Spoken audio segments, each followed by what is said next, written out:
ఒక్క క్లిక్ చేస్తే చాలు కుటుంబానికి సంబంధించిన అన్ని విషయాలు ఆవిష్కృతమయ్యేలా కేసీఆర్ సర్కారు చర్యలు తీసుకుంది. ఇందుకు ఈ నెల 19న ముహూర్తం పెట్టింది. ఒకే రోజు 4 లక్షల మంది సిబ్బందితో ప్రతి ఇంటిని సర్వే చేయించనుంది. తెలంగాణ ప్రభుత్వం ఈ నెల 19న సామాజిక ఆర్థిక ఇంటింటి సర్వే నిర్వహించనుంది.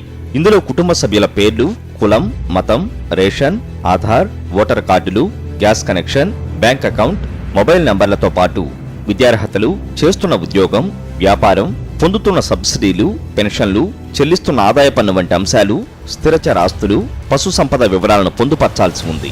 అంతేకాకుండా కుటుంబ సభ్యుల్లో దీర్ఘకాలిక వ్యాధులతో బాధపడుతున్న వారి వివరాలను కూడా నమోదు చేసేలా ఫార్మెట్ను రూపొందించారు. ఇంటింటి సర్వే చేసే ఎన్యూమరేటర్లకు, రిసోర్సు పర్సన్లకు ఈ నెల 11వ తేదీన ఆర్డీఓ కేంద్రాల్లో శిక్షణ ఇవ్వాలని నిర్ణయించారు. ఎన్నికల సమయంలో విధులు నిర్వహించని వారిని కూడా ఈసారి సర్వే కోసం వినియోగించుకోనున్నారు. 19వ తేదీన అన్ని ప్రభుత్వ కార్యాలయాలు, విద్యా సంస్థలకు సెలవు ప్రకటించాలని ప్రభుత్వం నిర్ణయించింది.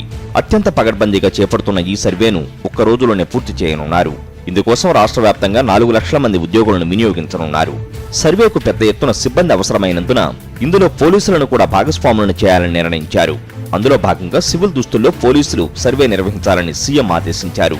సమగ్ర కుటుంబ సర్వే ఫార్మేట్లో ఎలాంటి తప్పులు లేకుండా పగడ్బందీగా వివరాలను నమోదు చేయాలని ప్రభుత్వం ఆదేశించింది.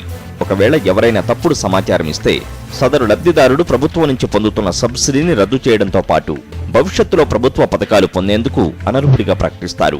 సర్వే సమయంలో కానీ, సర్టిఫికెట్ల మంజూరు సమయంలో కానీ రాజకీయ ఒత్తిళ్లకు తలొగ్గవద్దని అధికారులకు సీఎం కేసీఆర్ సూచించారు. బ్యూరో రిపోర్ట్, సాక్షి న్యూస్.